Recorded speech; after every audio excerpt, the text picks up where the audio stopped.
ಕಿತ್ತಂಡೂರು ವೆಂಕಟರಾಮರವರ ಸಾರಥ್ಯದಲ್ಲಿ ನಡೆಯುತ್ತಿರುವ punch TV Kannada ನ್ಯೂಸ್ಗೆ ಸ್ವಾಗತ.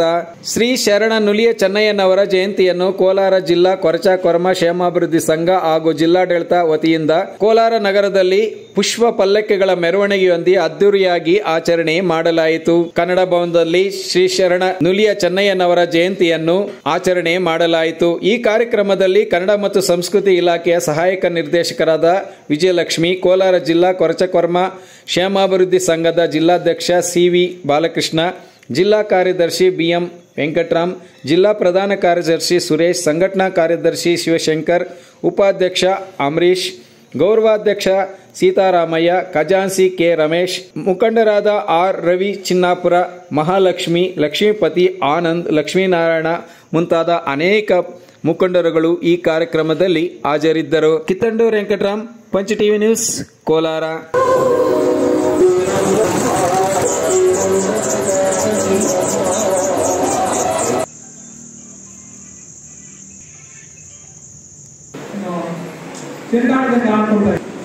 ಅವ್ರು ಗೆಲ್ಲಲಿಕ್ಕೆ ನಾವು ಅದೇನು ಓಟ್ ಹಾಕಲ್ವಾ? ಇದೇ ಅನ್ನೋದಿಲ್ಲ, ಶಿಸ್ತಿಲ್ಲ. ಕಲ್ತ್ಕೋಬೇಕು, ಮಕ್ಕಳಿಗೆ ವಿದ್ಯಾಭ್ಯಾಸ ಕೊಡಬೇಕು. ನಮ್ಗೆ ಏನು ಬೇಕಾಗಿಲ್ಲ, ಆಸ್ತಿ ಅಂತಸ್ತು ಏನು ಬೇಕಾಗಿಲ್ಲ, ಅವರು ತಿಳುವಳಿಕೆ ಬಂದರೆ ಸಾಕು. 25-26ನೇ ವರ್ಷದ ಶ್ರೀ ಕಾಯಕ ಯೋಗಿ ಶಿವಶರಣ ನುಲಿಯ ಚೆನ್ನಯ್ಯನವರ 918ನೇ ಜಯಂತಿ ಮಹೋತ್ಸವ. ಈ ಮಹೋತ್ಸವವನ್ನು ನಾವು ಕೋಲಾರ ಜಿಲ್ಲೆಯ ಎಲ್ಲ ತಾಲೂಕುಗಳಿಂದ ರಥೋತ್ಸವದ ಮೂಲಕ ಮೆರವಣಿಗೆಯನ್ನು ಪ್ರಪ್ರಥಮವಾಗಿ ನಮ್ಮ ಸಮುದಾಯವನ್ನು ನಮ್ಮ ಪ್ರತಿನಿಧಿಗಳು ಯಾರು ಕೂಡ ಗುರುತಿಸ್ತಾ ಇಲ್ಲ.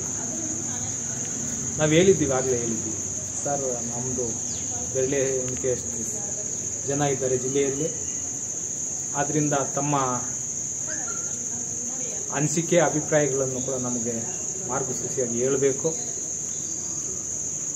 ನಮ್ಮ ಸಮುದಾಯ ತುಂಬ ಕೆಳಮಟ್ಟದಲ್ಲಿದೆ, ನಮ್ಮನ್ನು ಸ್ವಲ್ಪ ಗುರುತಿಸಿ ಅಂತ ಕೇಳ್ಕೊಂಡಿದ್ದೀವಿ. ಇಷ್ಟುವರೆಗೂ ಒಂದು ಜಾಗ ಕೊಟ್ಟಿಲ್ಲ.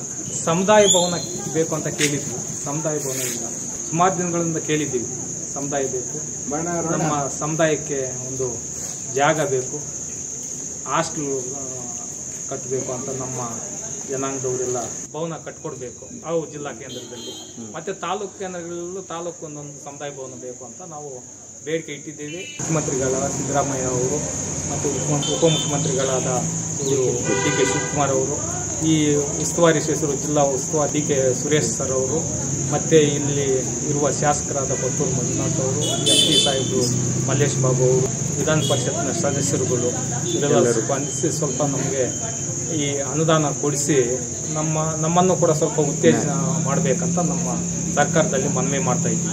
ನಮ್ಮ ಜನಾಂಗದ ಎಲ್ಲ ಮುಖಂಡರಿಗೂ ಮತ್ತು ನಮ್ಮ ಜನಾಂಗದವ್ರಿಗೂ ನಾವು ಯಶಸ್ವಿ ಮಾಡಲಿಕ್ಕೆ ಸಹಕರಿಸಿದ ಎಲ್ರಿಗೂ ನಾವು ವಂದನೆಗಳನ್ನ ಹೇಳ್ತಾ ಇದ್ದೀವಿ ಸರ್. ಎಲ್ಲ ಮುಖಂಡರುಗಳು, ತಾಲೂಕು ಘಟಕದ ಪದಾಧಿಕಾರಿಗಳು, ಜಿಲ್ಲಾ ಘಟಕದ ಪದಾಧಿಕಾರಿಗಳು, ಎಲ್ಲ ಮುಖಂಡರುಗಳು, ಕುಳು ಬಾಂಧವರು ಎಲ್ಲರೂ ಸೇರಿಸಿ ಕಾರ್ಯಕ್ರಮವನ್ನು ಯಶಸ್ವಿಗೊಳಿಸಿದರು. ಮೊದಲಿಗೆ ಅವರಿಗೆ ಧನ್ಯವಾದಗಳನ್ನು ತಿಳಿಸ್ತಾ ಇದ್ದೀವಿ. ನಂತರ ಕನ್ನಡ ಮತ್ತು ಸಂಸ್ಕೃತಿ ಇಲಾಖೆಯವರು ನಮಗೆ ತುಂಬ ಸಹಕಾರ ಕೊಟ್ಟು ಕಾರ್ಯಕ್ರಮ ಯಶಸ್ವಿಯಾಗೋದಕ್ಕೆ ಸಹಕಾರ ಕೊಟ್ಟರು. ಅವ್ರಿಗೂ ಧನ್ಯವಾದ ತಿಳಿಸ್ತಾ ಇದ್ದೀವಿ. ನಮ್ಮದು ಜನಸಂಖ್ಯೆಯಲ್ಲಿ ಕಡಿಮೆ, ವಿದ್ಯಾಭ್ಯಾಸ, ಸಾಮಾಜಿಕವಾಗಿ, ಆರ್ಥಿಕವಾಗಿ, ರಾಜಕೀಯವಾಗಿ, ಶೈಕ್ಷಣಿಕವಾಗಿ ತುಂಬ ಹಿಂದುಳಿದಿದ್ದೀವಿ. ಜ್ಞಾನ ಕಡಿಮೆ. ಇತ್ತೀಚೆಗೆ ಸ್ವಲ್ಪ ಮುನ್ನಡೆಗೆ ಬರ್ತಾ ಇದ್ದೀವಿ ಅಷ್ಟೇ. ನಮ್ಮ ಜನಾಂಗ ಸಾಮಾನ್ಯ ಸಣ್ಣ ಸಣ್ಣ ವ್ಯಾಪಾರಗಳನ್ನು ಮಾಡಿಕೊಂಡು ಗ್ರಾಮದಿಂದ ಗ್ರಾಮಕ್ಕೆ, ಹಳ್ಳಿಯಿಂದ ಹಳ್ಳಿಗೆ ವಲಸೆ ಹೋಗಿ ವ್ಯಾಪಾರಗಳು ಮಾಡಿಕೊಂಡಿರುವಂಥ ಇನ್ನೂ ದುಸ್ಥಿತಿಯಲ್ಲಿರುವಂಥ ಸಮಾಜ ನಮ್ಮದು. ನಮ್ಮ ಸಮಾಜವನ್ನು ಮುನ್ನೆಲೆಗೆ ಬರಲಿಕ್ಕೆ ಜನಪ್ರತಿನಿಧಿಗಳು ಸ್ವಲ್ಪ ಸದನದಲ್ಲಾಗಲಿ ಸಂಸತ್ನಲ್ಲಾಗಲಿ ಧ್ವನಿ ಎತ್ತಿ ಜನಾಂಗದ ಪರವಾಗಿ ಧ್ವನಿ ಎತ್ತಬೇಕು ಅಂತ ನಾವು ಕೇಳ್ಕೊತಾ ಇದ್ವಿ. ನಂತರ ನಮ್ಮ ಜನಾಂಗದ ಕುಲಗುರುಗಳಾದಂಥ 915ನೇ ಜಯಂತಿ, 914ನೇ ಜಯಂತಿಗೆ ಅಂದರೆ 914 ವರ್ಷಗಳ ನಂತರ ನಮ್ಮ ನುಲಿಯ ಚೆನ್ನಯ್ಯವ್ರ ಬಗ್ಗೆ ಗುರುತಿಸಿದ್ರು. 918ನೇ ಜಯಂತ್ಯೋತ್ಸವವನ್ನು ಅದ್ದೂರಿಯಾಗಿ ಆಚರಣೆ ಮಾಡಿದ್ದೇವೆ. ಇವತ್ತು ನಮ್ಮ ಕುಲಬಂಧುಗಳು ಎಲ್ಲ ತಾಲೂಕು ಮಟ್ಟದಿಂದ, ಗ್ರಾಮ ಮಟ್ಟದಿಂದ ಹಿಡಿದು ಜಿಲ್ಲಾ ಮಟ್ಟಕ್ಕೆ ಬಹಳ ಯಶಸ್ವಿಯಾಗಿ ಬಂದಿದ್ದಾರೆ. ಬಂದು ಈ ಕಾರ್ಯಕ್ರಮವನ್ನು ತುಂಬ ಯಶಸ್ವಿಗೊಳಿಸಿ ಸಾವಧಾನವಾಗಿ ಹೋದರು. ಆದರೆ ಇವತ್ತಿನ ದಿವಸ ನಮ್ಮ ಈ ಸರ್ಕಾರ ಏನಿದೆ ನಮ್ಮ ಜನಾಂಗ ತುಂಬ ತುಳಿತಕ್ಕೆ ಹಿಂದುಳಿದಿದ್ದೀವಿ, ತುಳಿತಕ್ಕೆ ಒಳಗಾಗಿದ್ದೀವಿ ನಾವು. ಈ ತುಳಿತಕ್ಕೆ ಒಳಗಾಗಿರ್ತಕ್ಕಂಥ ಸಮುದಾಯವನ್ನು ಎತ್ತಿ ಹಿಡಿಬೇಕಾದಂಥ ಒಂದು ಕರ್ತವ್ಯ ಸರ್ಕಾರದ್ದಾಗಿದೆ. ಸರ್ಕಾರವನ್ನು ನಾವು ಬಹಳ ಅನೇಕ ನಮ್ಮ ದೊಡ್ಡವರು ಹಿರಿಯರ ಕಾಲದಿಂದ ಕೂಡ ಈ ಸರ್ಕಾರಕ್ಕೆ ಸಹಾಯ ಮಾಡಿಕೊಂಡೇ ಬಂದಿದ್ದೀವಿ. ಇವತ್ತು ಕೂಡ ಸರ್ಕಾರವನ್ನು ಬಿಟ್ಟುಕೊಟ್ಟಿಲ್ಲ. ಆದರೆ ಈ ಸಮುದಾಯವನ್ನು ಇನ್ನೂ ಹೆಚ್ಚಾಗಿ ಸವಲತ್ತುಗಳನ್ನು ಕೊಡಿಸಿ ನಮಗೆ ಈ ಸಮುದಾಯವನ್ನು ಬೆಳೆಸಬೇಕಂತೇಳಿ ಮೊನ್ನೆ ಸರ್ಕಾರದ ಘನತೆವೆತ್ತ ಸಿದ್ದರಾಮಯ್ಯನವರಲ್ಲಿ ಮನವಿ ಮಾಡಿಕೊಳ್ತೇವೆ. ಅದೇ ರೀತಿ ಉಪಮುಖ್ಯಮಂತ್ರಿಗಳಾದಂತಹ DK ಶಿವಕುಮಾರ್ ಸಾಹೇಬರಲ್ಲಿ ಕೂಡ ಮನವಿ ಮಾಡ್ಕೊಳ್ತೇವೆ. ಈ ಜನಾಂಗದ ಹಿಂದುಳಿದ ವರ್ಗ ಅಂತ ಆಗಿ ನಮ್ಮ ಸಮುದಾಯವನ್ನು ಅನೇಕ ರೀತಿಯಲ್ಲಿ ಅನೇಕ ತುಳಿತಕ್ಕೆ ಈಗಾಗಲೇ ಒಳಗಾಗಿದ್ದೀವಿ. ನಾವು ನಮ್ಮನ್ನು ಒಂದು ಕಡೆಗಣಿಸೋದನ್ನು ಬಿಟ್ಟು ಒಂದು ಮುಖ್ಯವಾಹಿನಿಗೆ ತರಬೇಕಂತೇಳಿ ಹೆಚ್ಚಾಗಿ ಅವರಲ್ಲಿ ಮನವಿ ಮಾಡ್ಕೊತೇವೆ. ನಮ್ಮ ಸಮುದಾಯಕ್ಕೆ ಜಿಲ್ಲಾ ಮಟ್ಟದಲ್ಲಿ ಒಂದು 2 ಎಕರೆ ಜಮೀನು ಕೊಟ್ಟು ಒಂದು ಹಾಸ್ಟೆಲ್ ವ್ಯವಸ್ಥೆ ಮಾಡಿಕೊಟ್ಟು ಅಲ್ಲಿ ಮಕ್ಕಳಿಗೆ ಹೆಚ್ಚಿನ ವಿದ್ಯಾಭ್ಯಾಸಕ್ಕಾಗಿ ವ್ಯವಸ್ಥೆ ಮಾಡಿಕೊಡ್ಬೇಕಂತೇಳಿ ಸರ್ಕಾರದಲ್ಲಿ ನಾವು ಡಿಮ್ಯಾಂಡ್ ಇಟ್ಟಿದ್ದೇವೆ.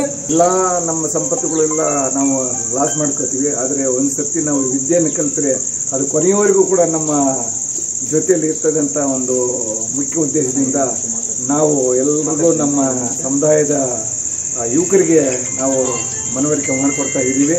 ಇನ್ನು ಮುಂದಿನ ದಿನಗಳಲ್ಲಿ ಈ ಒಂದು ಜಯಂತಿಯನ್ನು ಇನ್ನೂ ವಿಜೃಂಭಣೆಯಿಂದ ಮಾಡಿ ಎಲ್ಲ ನಮ್ಮ ಸಮುದಾಯದ ಎಲ್ಲ ಜನಗಳು ಕೂಡ ಈ ಒಂದು ಕಾರ್ಯಕ್ರಮದಲ್ಲಿ ಪಾಲ್ಗೊಳ್ಬೇಕು ಹಾಗೂ ಹೆಚ್ಚಾಗಿ ವಿದ್ಯಾವಂತರನ್ನಾಗಿ ಮಾಡಬೇಕನ್ನೋದೇ ನಮ್ಮ ಮುಖ್ಯ ಉದ್ದೇಶವಾಗಿದೆ.